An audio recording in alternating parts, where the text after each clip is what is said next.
Welcome to the Get Real Podcast, your high-octane boost of full-on reality therapy for personal, business, and investing success with your host, Ron Phillips, because somebody's got to tell it like it is. Hey, everybody. Welcome back to the Get Real Podcast. Ron Phillips, Heather Marchant, at your service.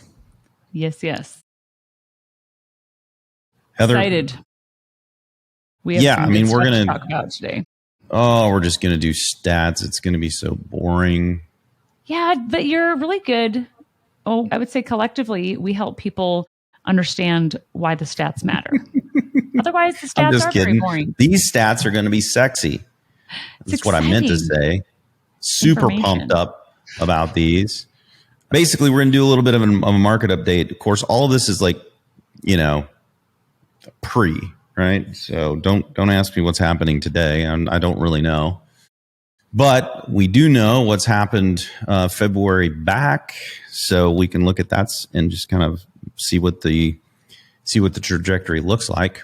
Yep. And a lot of it people can feel, right? I mean, you can feel it in your experience of what's happening in the housing market and interest rates and a lot of that stuff, but still having it from a bunch of markets, Heather. I mean, we're going to talk about national numbers, which, I mean, they're fun. We're going to talk about them, but the reality of the situation is that the only ones that really matter are where you're buying property. National numbers, as we've said multiple times on here, don't really mean a whole lot. Okay, so keep that in mind. Let's start with the Home Affordability Monitor. We've talked about this. It's really cool. You can go to the Atlanta Fed and look up Home Affordability Monitor, or HOAM, and you can pull up this really cool graph. I really, really like this. It's cool because it talks about one of the things that almost nobody talks about, which is how affordable are these properties? Yep. Now, this is national, but again, on here, you can actually drill in to specific markets. We're going to stick with national because this is what we're going to talk about today, but we'll let you guys, since we'll link this in the show notes, and then you can play around with it. You can go into Metro County affordability. You can click in there and you can drill in pretty far. I might pick a couple of markets. We'll see what time does for us today, but we'll do that at the end. So the home affordability market, remember, it went down all the way to, okay, I should start with this. 100 is affordable. Yeah. Anything above 100 is even more affordable, and anything below 100 becomes less affordable. So like it's on sale when it's over 100. Like, yay. Correct. Yes. And to give you an idea, in 2009, the lowest we got on affordability, okay, the lowest possible place that we got on affordability was 71.5. Okay. Today, well, before, I think when we talked about this, we were at 64.7. And interest rates had shot up to like 7%, if you recall. Then they came back down, and really the house price didn't change hardly at all. So median home price is about $350,000. It's been that way now for, I mean, that's kind of the highest it's been, but it's been hovering right around there since, I don't know, fall of last year. Okay. Today, we are at 69.9. And the reason that we went up a little bit, which is good news, up is good, is because of the interest rate. Interest rates came down to about 6.4, and that was in December. And I think they hung around there for a little while. They're about ready to go up. Like we talked about in the last show, interest rates are about ready to go back up. Okay, so you just bet things are going to get less affordable. And then we're gonna hit you with a whole bunch of other stuff too. And I'm gonna look up a couple of cities, just because why not? Because it is interesting looking at the difference between a national average versus a different metro. Yeah, so like Midwest, I pull up Kansas City because I'm a Chiefs fan, and 85.5. So not too shabby. I mean, that's really not that bad. They just barely went under the line in April of 2022. I mean, I'm barely under the line. And that's because interest rates went from 4.7 to 5.1. That's literally all that happened. The price point of a home, basically the same. Yeah, where I live, it's 64.7. Yeah. So huge differences. And that's why the national numbers don't make as much difference. And we're going to talk a lot about national numbers today because there's trends in the national numbers, but you really need to focus in on your local markets, okay? Or the markets where you are investing, as that's the most important piece of this, okay? Moving on, let's talk a little bit about what's happening across our country with several different things that people look at when they're looking at the market. One of them is listings, Heather. What do we know about listings? Listings have just dropped. I mean, it's been, I would say it hit the height in May, and that's 2019 numbers. Hold on. So 2023, man, I can't even see that line in there. Very good. But, I know why, because it's January. Yeah. So it's just been dropping, and it's a trend every year that it's going to drop in the fall, right? Like that's just what normally happens, but it's very low right now. And we're also in the slower season, and we have higher interest rates. So it's so much lower. What the good news is there's not as many homes listed. So potentially you can also sell your home easier because there's just not very many homes available. If you got to move and you need a house and there's very few listings. There's not as many on the market. And I think that is good for house prices. Yeah, it's bad. I mean, we still have a lot of people wanting to move to certain areas of the country, and there's not a whole lot of inventory in those areas because of this, right? I do think that I feel like inventory is picking back up because, again, we're looking from February back, right? So it's after February, it becomes spring. Talked to a lot of my friends who have had inventory sitting for months, and all of a sudden, everything is moving. Like people are out shopping again. What happens when the interest rates go up, and how high are they going to, spike the interest rates? And I don't know yet, and that will certainly have some kind of a cooling off period for sure. But it looks like we're going to have a little bit of a run here for a bit. So active inventory is just down. For new homes, though, this is one of the things that I think is really interesting, and one of the things that you should look at for local markets. New homes, there are 5.5 months of homes under construction. That's a lot. 5.5 Yeah, months. That's officially almost outside the bounds of a normal market. So almost getting into buyer's market.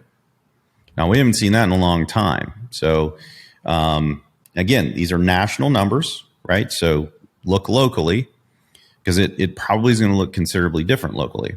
Yeah. But if that trend, I don't think it's going to continue because, I mean, housing starts are dropping off a cliff too.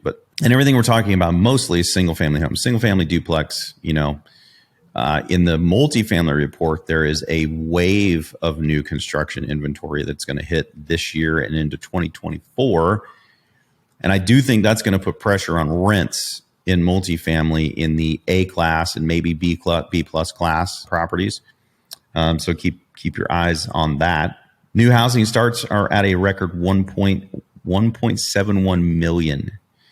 And remember, we need somewhere between 1.2 and 1.5, which we've not had, and now we're up above it. So if you think about in a market where you build, and then you build too many, and then the prices for new construction comes down a little bit, that's what's happening. Poised to do that for sure. So another little stat, there are currently 769,000 single-family home units under construction. Interest rates, I'm not even sure what they're going to do. I know they're going to go up unless the Fed, I can't imagine the Fed reverses course after they've dug their heels in after the bank failures. So we're going to see more interest rate hikes. The decline that we've seen is probably going away. Yeah, ironically, we are going to have probably a week or two of rates coming down a little bit from the news, is what our lender's telling me this morning. But yeah, it's probably going to be short-lived. Yeah, so these are things that if you're in the market and you're shopping, locking in that rate is going to be important because they are going to go up. Yep. Unless the Fed is lying, which up until now, they have not lied. Every time they said they were going to raise rates, they raised rates. And I don't see that changing. Mm-hmm. And here's why that's important. I mean, Heather, $500,000 house, 20% down, 4% 30-year mortgage, $1,900. Same house, 6.5, $2,700. It's massive. 41% increase. That's why what Heather said is so important. So if you're buying an investment property now because you got a whole bunch of cool sweeteners to the deal from a builder or whatever, you might want to lock your rate because they're going to go up. Yep. Okay? Yep. And you get to get into a market when there are incentives and there's not a million people out looking. So that drives prices up. So you're in kind of a sweet spot to be able to negotiate and get some stuff. We're enjoying that a lot. So Heather, talk about house prices. This is an interesting one because the feeling I get is different than what I'm seeing here. Yeah. I mean, I think everyone is assuming that house prices are coming down when really appreciation is coming down. So they just shot up like a rocket, and we'll share a link to these graphs that we're looking at, but shot up so fast, in 2020 and then peaked and came right back down. So we're still, as far as the Case-Shiller, index is concerned, it's showing that we're kind of back down to where we were maybe early 2020 as far as pricing is concerned. Normal national average, which is like 5-6%, between 5 and 7% appreciation. Yep. And that will probably go down more. It's probably going to go down more. But the headlines all say that the prices are dropping. That's not really what's happening. And granted, that is happening in some markets. Yes. That is not what is happening in the markets that I'm seeing right now. I'm not seeing that. I'm seeing that they're holding steady right now. Now, they may not. They may drop. I'm not saying that they're not going to, but I'm saying that that's not what's happening right now. That is because we don't have enough inventory. So when the new construction of this wave of new construction hits, that could slow things even more, and it could even bring prices down just a little bit. But again, there's not enough of those to really, really sway things either. Mm-hmm. So it's going to have to be something else. I don't know. Maybe more bank failures. I'm not exactly sure, but the data doesn't support that just yet. Yep. Really interesting though, because when we talk to clients, they're usually just assuming that prices are coming down when really the appreciation has come down and slowed.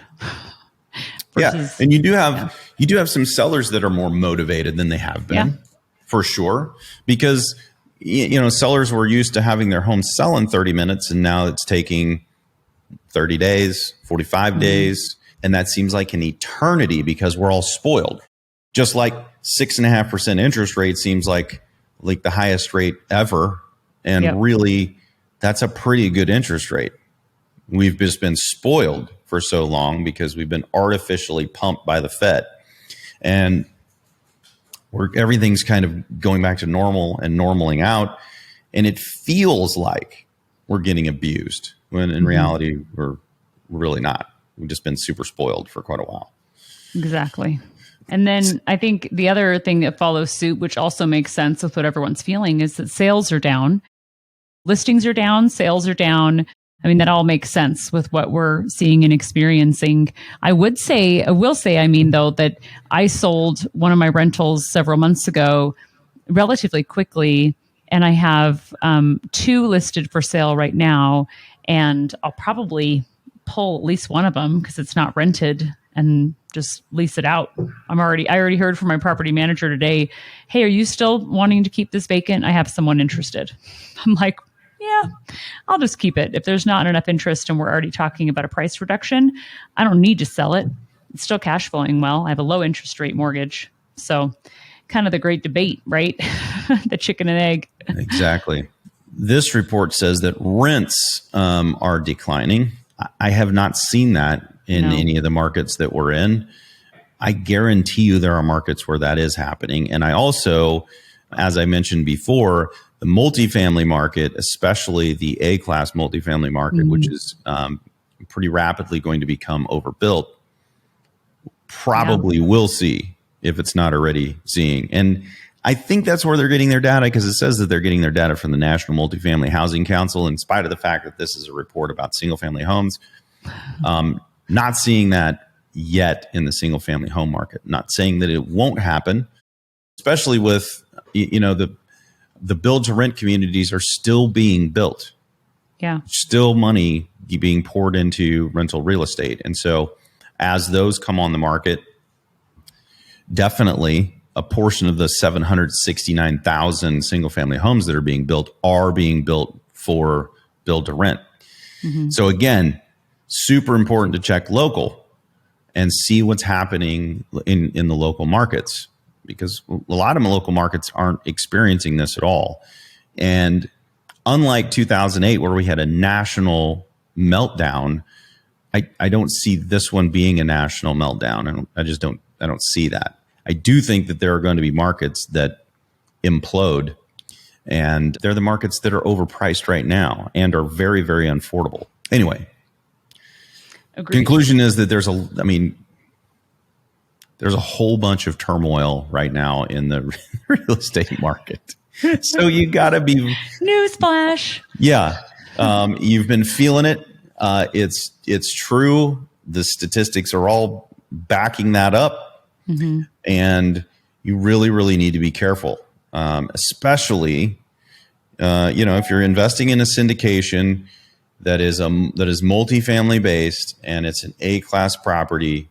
Just be careful. Look at the reports. I've seen so many offering memorandums come out and they leave out how many units are being built, or or they put them in there and they say, this is all great news because these are all going to be comps and they're going to be more expensive than ours. Yeah, they're going to be comps, but they're also going to be competition. Yeah. And exactly. Too many units, that suppresses rent. And that's not good when you're building brand new properties, because construction costs haven't really come down a ton. It's still very expensive to build, and it's incredibly time consuming. So, I mean, that's what we were talking about the other day, Heather, about why there aren't more affordable housing, developments being built. It's because it's too expensive. Yeah. It's just literally too expensive. You can't build an affordable housing project because the numbers don't work. Yeah. And I think it'll be that way with rents to some degree. I mean, interest rates are higher. Everyone's mortgage payments are higher. You have to have more rent in order to justify. Why would anyone want to invest in a house that's going to be negative? I mean, some people do it in other places, but, we're not in California or, New York or areas like that where you expect to be negative. So. Yeah. So, I mean, I just think that I think we're going to see that happen over the next little bit. And single family homes, I think they're going to hold their own. I guess we'll see. Yeah. I guess we'll see. Exciting times, never dull. It's very interesting. Never dull in the real estate market. I just had somebody texted me that was supposed to be closing on their house today, and it got pushed back until Friday because of the lender. The lender screwed something up, and I just texted him. I said, "Welcome to real estate." Yeah, right. It's always exciting. Nothing ever goes the way it's supposed to go. Yeah, and yet we still do it, folks. And the reason we do it is because it's better than anything else. That's why. Yeah, bring us something that's better. I'd love to hear about it. Yeah, people don't, Heather. We put that out there multiple times. Yeah. Nobody ever does. It's true. Nobody's even ever tried. So maybe somebody out there who's listening ought to try. Bring us something. I'd love to see it. I mean, depending on what it is, I'd love to invest in it. Exactly. 100%. I mean, some other please ideas. Show me the light. Love to see it. Till next week. Get out there and make something happen, people. This has been the Get Real Podcast. To subscribe and for more information, including a list of all episodes, go to getrealestatesuccess.com.